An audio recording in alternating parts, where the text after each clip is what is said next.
नमस्कार, राज की बात में आपका स्वागत है। जगदीप धनखड़ के इस्तीफे के बाद कुछ समय तक कांग्रेस और विपक्षी पार्टियों के कुछ नेता इस तरह के सवाल करते रहे जैसे कि सरकार को अनकंफर्टेबल कर देंगे, सरकार को घेर लेंगे, भारतीय जनता पार्टी में फूट पैदा कर देंगे, एक और सतपाल मलिक पैदा कर देंगे। लेकिन ऐसा कुछ हुआ नहीं।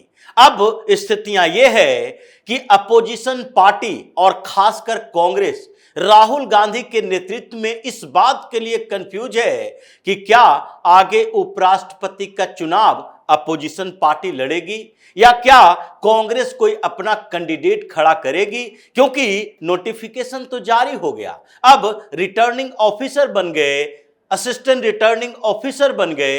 अब आगे चुनाव की प्रक्रिया की शुरुआत होगी, नॉमिनेशन होगा, फिर नाम वापस लिए जाएंगे और फिर इसके साथ चुनाव की प्रक्रिया पूरी की जाएगी। लगभग 32 दिनों की यह प्रक्रिया है। लेकिन इससे पहले अगर कैंडिडेट अपोजिशन पार्टी से कोई आया तब तो चुनाव होगा। अगर अपोजिशन पार्टी की तरफ से कोई कैंडिडेट ही नहीं हुआ तो बिना चुनाव के ही उपराष्ट्रपति बन जाएंगे जो एनडीए की तरफ से कैंडिडेट बनाए जाएंगे। और यही परेशानी विपक्षी पार्टियों में है। राहुल गांधी सरेंडर के मोड में तो हैं, लेकिन फिर भी उनके कुछ सलाहकार कह रहे हैं देखिए चुनाव लड़ लेते हैं, शर्माने की जरूरत नहीं है, बेइज्जती होगी तो होगी, हमारे सांसद भी हमारा साथ देने को पूरी तरह से तैयार नहीं है। और विपक्षी पार्टियों में तो बात ही छोड़ दीजिए, 4 पार्टियां तो अभी से ही हमसे अलग हो गई है और एनडीए के साथ जा रही है। 53 से ज्यादा सांसद अभी ऐसे हैं लोकसभा और राज्यसभा में जो कि पलटी मार चुके हैं, मतलब एनडीए के कैंडिडेट को ही वोट देंगे। और पहले से ही आंकड़ों के खेल में, नंबर गेम में हम पिछड़े हुए हैं, यानी बैठकों का दौर चल रहा है। और 10 जनपद पर जो बैठक हुई उपराष्ट्रपति चुनाव को लेकर, उसमें बड़ा हंगामा हुआ और फिर कहा गया कि नहीं, हम अकेले कोई काम नहीं करेंगे। पिछली बार भी यही हुआ था, कांग्रेस ने अपने तरफ से एक कैंडिडेट डिक्लेयर कर दिया, मार्गरेट अल्वा का नाम सामने ले आया और उसके बाद हुआ क्या, उसके बाद कुछ पार्टियों ने हमारा साथ छोड़ दिया और तीसरी सबसे बड़ी पार्टी जो अपोजिशन में बैठी हुई है टीएमसी, उसने ही चुनाव से अपने आप को अलग कर लिया था कि हमसे कंसल्ट नहीं किया गया जब कैंडिडेट बनाया जा रहा था, तो फिर हम कांग्रेस के पिछलग्गू क्यों बने। ये तो उस समय की बात थी। अभी तो स्थितियां और भी बदल चुकी है, क्योंकि अभी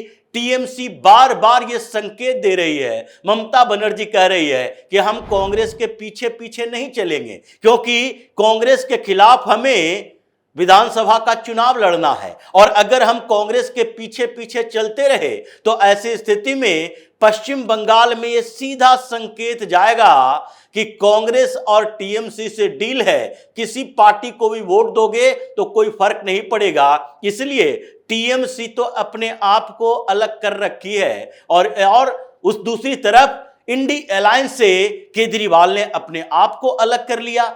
केजरीवाल का मानना है पंजाब में चुनाव होने वाला है और ऐसे में कांग्रेस को कमजोर दिखाना है, मजबूत नहीं दिखाना है। अगर आप कांग्रेस को मजबूत दिखाओगे कि फाइट में है, मोदी के खिलाफ खड़ी है और राहुल गांधी विपक्ष के सबसे बड़े नेता हैं, तो फिर पंजाब में यही राहुल गांधी चुनाव प्रचार करने जाएंगे। ऐसी स्थिति में कांग्रेस की मजबूती पंजाब में आम आदमी पार्टी के लिए हार का कारण बन सकता है। इसलिए कांग्रेस को कमजोर दिखाओ, इसे ह्यूमिलिएट करो, इसे बेइज्जत करो। और राहुल गांधी के बारे में जो भारतीय जनता पार्टी कहती है, इनके नेता कहते हैं, राहुल गांधी के कद को कमजोर करने की जो बात होती है उसमें डायरेक्ट नहीं तो इनडायरेक्ट सपोर्ट जरूर करो, ताकि पंजाब के चुनाव में कहने का मौका मिले। और इसलिए नंबर गेम पूरी तरह से पिछड़ चुका है। राहुल गांधी भाग रहे हैं चुनाव से और अपोजिशन पार्टियों में अंतर्कलह की स्थिति है। क्यों? क्योंकि अभी जो वर्तमान में स्थिति है उपराष्ट्रपति चुनाव के लिए, अभी अगर देखा जाए तो 788 सांसद जो टोटल हैं उसमें से कुछ सीटें खाली हैं। लोकसभा में वशीरहट लोकसभा सीट पर उपचुनाव अभी नहीं हुआ, क्योंकि ममता बनर्जी के डिमांड के बावजूद, चूंकि कलकत्ता हाईकोर्ट में मामला पड़ा हुआ है कि वो चुनाव ही गलत तरीके से हुआ था, इसलिए अभी उपचुनाव नहीं हुआ है, सीट खाली पड़ी हुई है। एक लोकसभा में सीट कम है। राज्यसभा की जहां तक बात है, 4 राज्यसभा की सीट जम्मू कश्मीर की अभी चुनाव ही नहीं हुआ, वो खाली पड़ा हुआ है। एक राज्यसभा की सीट जो संजीव अरोड़ा ने रिजिग्नेशन दिया है, जो अभी आम आदमी पार्टी के लुधियाना वेस्ट से विधायक बने और मंत्री भी बन गए हैं, वो भी सीट खाली पड़ी हुई है। तो अभी टोटल संख्या अगर देखा जाए तो अभी की स्थिति में, जैसे कि एक डीएमके के सांसद जो राज्यसभा के हैं, उनका कार्यकाल भी खत्म ही हो रहा है, वो आखिरी सेशन में भाग ले रहे हैं और उसके बाद ऐसे खाली होते रहते राज्यसभा में 1 महीने 2 महीने के अंदर भी। लेकिन फिर भी अभी वर्तमान स्थिति में 782 सांसद हैं लोकसभा और राज्यसभा के मिला के, जिसमें नॉमिनेटेड सांसद भी हैं जो राष्ट्रपति नॉमिनेट करते हैं, वो भी उपराष्ट्रपति के चुनाव में भाग लेते हैं, जबकि राष्ट्रपति के चुनाव में वो पार्टिसिपेट नहीं करते, वो वोटिंग नहीं करते। ऐसे में अब ये नंबर गेम जो चल रहा है, 782 सांसदों में से 392 सांसद 392 सांसदों की जरूरत होगी उपराष्ट्रपति बनाने के लिए। और एनडीए के पास क्या है? एनडीए के पास 293 सांसद तो केवल लोकसभा के अंदर है, 129 सांसद राज्यसभा के अंदर हैं। यह केवल अभी के वर्तमान के एनडीए का आंकड़ा है, जिसमें यानी कि 423 सांसद एनडीए के अभी लोकसभा और राज्यसभा मिलाकर हैं, यानी 392 की जरूरत है उपराष्ट्रपति बनाने के लिए, और अभी 423 सांसद एनडीए के पास है। लेकिन एनडीए का आंकड़ा और बढ़ने की संभावना, क्योंकि उपराष्ट्रपति के चुनाव में आप व्हिप जारी नहीं कर सकते, किसी पार्टी को व्हिप जारी करने का अधिकार नहीं होता है। ऐसे में आप देखिए, पिछली बार जब वक्फ बोर्ड संशोधन बिल लाया गया था, तो उस समय एक पार्टी जो पहले मोदी के साथ हुआ करती थी, अभी खिलाफ हो रही है, और वो है उड़ीसा की पार्टी बीजू जनता दल। उसके सांसदों, यानी कि लोकसभा में तो कोई नहीं, राज्यसभा की बात करते हैं। राज्यसभा में जब वोटिंग हो रही थी तो अंतिम समय में व्हिप हटा लिया गया, जो जारी करने की कोशिश कर रहे थे, और बोला गया कि अपने विवेक के अनुसार वोटिंग करें। और उनके 4 सांसदों ने एनडीए के लिए, यानी कि मोदी के पक्ष में वोट किया, वक्फ बोर्ड संशोधन विधेयक के पक्ष में वोट किया। उसी तरीके से वाईएसआरसीपी, उसके राज्यसभा और लोकसभा दोनों में जो सांसद हैं वो कंफ्यूज रहते हैं, वो इंडी अलायंस का हिस्सा नहीं है और वो अभी साथ में ही रहेंगे। तीसरी तरफ डीएमके और एआईडीएमके की बात है। डीएमके इंडी अलायंस में है, लेकिन एआईडीएमके का अभी भारतीय जनता पार्टी के साथ फिर से गठबंधन हुआ है तमिलनाडु चुनाव को लेकर, तो वो भी एनडीए के साथ होंगे। और उसके अलावा कुछ जो और पार्टियां हैं, जैसे उद्धव ठाकरे की पार्टी की बात है, इस समय उद्धव ठाकरे की स्थिति ऐसे कंफ्यूजन वाली हो गई है कि वो पूरी तरह से इंडी अलायंस के साथ नहीं है।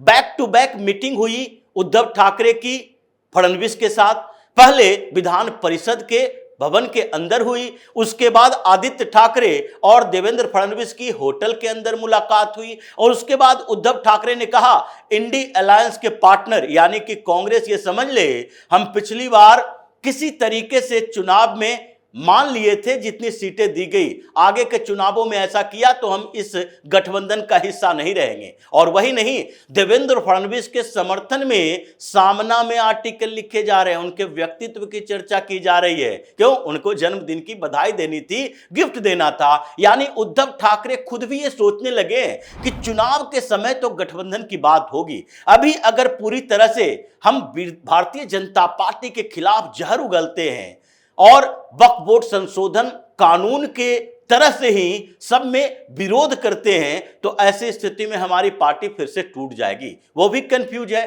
दूसरी तरफ ये शरद पवार की पार्टी, सुप्रिया सुले आजकल एनडीए में ज्यादा और इंडी अलायंस में कम दिखाई पड़ रही हैं। उनके सांसद भी इसी बात को लेकर हैं कि हम इधर की तरफ आ सकते हैं। और नॉर्थ ईस्ट की कुछ छोटी पार्टियां, इसी तरीके से अगर बीच बीच की बात करें तो आम आदमी पार्टी और टीएमसी ये दोनों कांग्रेस को समर्थन करने के लिए तैयार नहीं है। और कांग्रेस में ही इन दूसरी पार्टियों की बात तो छोड़ दीजिए, केवल कांग्रेस की बात करते हैं।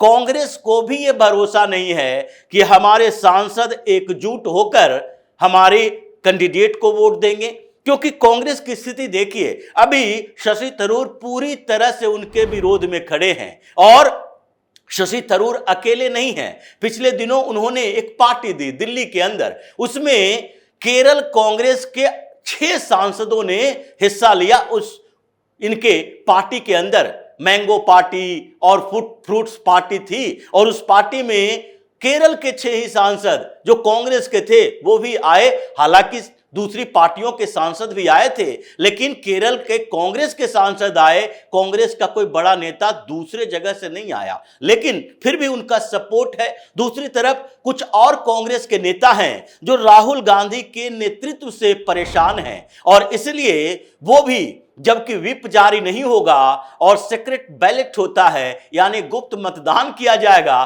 तो ऐसे में ये लोग भी इनके साथ नहीं रहेंगे। यही तो वजह थी कि स्पीकर के चुनाव के समय राहुल गांधी ने सीधे कह दिया, नहीं, चुनाव नहीं होगा, आप ध्वनि मत से ही स्पीकर को बना दीजिए, ये चुनाव वोटिंग के आधार पर मत करवाइए। क्यों? क्योंकि इनको पता था कि अगर वोटिंग होगी तो हमारी औकात पता चल जाएगी। और यही स्थिति उपराष्ट्रपति के चुनाव में भी चल रहा है कि राहुल गांधी अब भागने की कोशिश में है। एग्जिट प्लान तैयार हो रहा है कि इंडी अलायंस, इंडिया ब्लॉक जो है, उसकी पार्टियां आपस में मिल नहीं रही। कोई मीटिंग ऐसा नहीं हो रहा जिसमें कोई ऐसा कैंडिडेट लाया जाए जो कि ज्वाइंट कैंडिडेट हो, क्योंकि सारी पार्टियां अलग अलग रास्ते पर है। और ऐसे में ये उपराष्ट्रपति का चुनाव कांग्रेस को कवाड़ा करने के लिए एक और दांव साबित होगा। अभी मीटिंग भारतीय जनता पार्टी की चल रही है, जल्द ही नाम का अनाउंसमेंट किया जाएगा। पीएम मोदी जैसे ही लौटेंगे वैसे ही नाम के अनाउंसमेंट पर चर्चा होगी, और चुनाव आयोग जैसे ही घोषणा करेगा नॉमिनेशन के लिए, अचानक से ऐसा नाम आएगा कि इन लोगों के होश उड़ जाएंगे जो विपक्ष में बैठे हुए हैं। लेकिन फिर भी ऐसे समय में सबसे बड़ी समस्या राहुल गांधी के साथ यही है कि इनके कुछ सलाहकार कह रहे हैं चुनाव लड़ लीजिए, शर्माने की जरूरत नहीं है, बेइज्जती तो हमारी होती ही रहती है। तो दूसरी तरफ विपक्ष की कई पार्टियां जो है वो कांग्रेस का साथ नहीं दे रही, एनडीए के साथ खड़ी है। और तीसरी ओर ये कांग्रेस के अंदर के कई सांसद जो हैं वो कांग्रेस के कैंडिडेट के बदले भारतीय जनता पार्टी के कैंडिडेट को साथ देने के लिए तैयार हैं। तो एक बार फिर से ये जो उछल कूद मचा रहे थे राहुल गांधी, इनके बेइज्जत होने का समय आ गया है। चुनाव लड़ो तो बड़ी बेइज्जती, क्योंकि आपकी संख्या इतनी कम दिखाई पड़ेगी कि लोकसभा और राज्यसभा में जैसे कांग्रेस के 99 सांसद हैं और राज्यसभा में 27 सांसद हैं, 126 की संख्या कांग्रेस की है। अगर इनके वोट 100 से नीचे आ जाएं तो पहले ही पता होगा कि कांग्रेस के लोगों ने भी वोट दिया है एनडीए के कैंडिडेट को। इसलिए चुनाव लड़ो तो और बड़ी बेइज्जती, न लड़ो तो यह बात कहा जाएगा कि देखो चुनाव के लड़ने से भाग गया, क्योंकि इसके पास संख्या तो थी नहीं और हंगामा ऐसे कर रहा था जैसे कि विपक्ष की पार्टियां एकजुट होकर मोदी को उखाड़ देगी। इसलिए परेशानी ये उपराष्ट्रपति के रिजिग्नेशन से ज्यादा चुनाव को लेकर है विपक्ष के अंदर, और राहुल गांधी एग्जिट प्लान ढूंढ रहे हैं कि सम्मानजनक तरीके से कैसे इस चुनाव से बचा जा सके। तो इसी तरह की खबरों के साथ फिर से हाजिर होंगे, तब तक के लिए बने रहिए हमारे साथ और देते रहिए हमें सहयोग, ताकि इसी तरह की खबर हम आपके लिए लाते रहें। धन्यवाद।